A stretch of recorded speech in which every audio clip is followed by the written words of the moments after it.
we only had one moving out. We only were losing Mr. Kravets in this case, and so there was only a requirement for one. We could have had a major shuffle. We could have asked people to take a break, as we've done in the past, but we're only literally 9 months away from an election campaign. So for those reasons, perhaps I think continuity is important. But we're also at a time of some relative economic uncertainty, given what's happened in the oil patch and with energy. So I don't think the timing for that would have been right. Minister McMorris was an obvious and an excellent choice for Deputy Premier.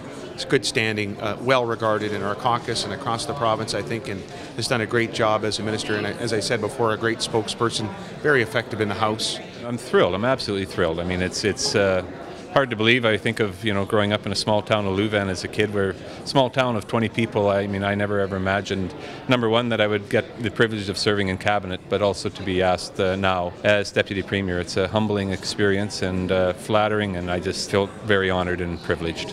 Hopefully the people of Indian Head Milestone think that I'm worthy to serve after the next election. It isn't my choice, it's their choice. Serving in cabinet isn't my choice, it's the Premier's choice, and being Deputy Premier isn't my choice, it's the Premier's choice. So, it's really out of my hands in a lot of ways, and on just the whole piece of whether it's being Deputy Premier or serving in cabinet, none of that happens unless I'm a member from Indian Head Milestone. So those are the most important decisions I have to make.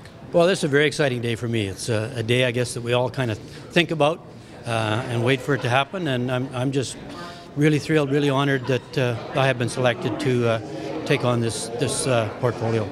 Well, obviously it's a steep learning curve. I've taken my role very, very seriously, both as an MLA and then whatever responsibilities I've been given as a cabinet minister. I started off in Treasury Board as a private member, not long after I was elected in 2011.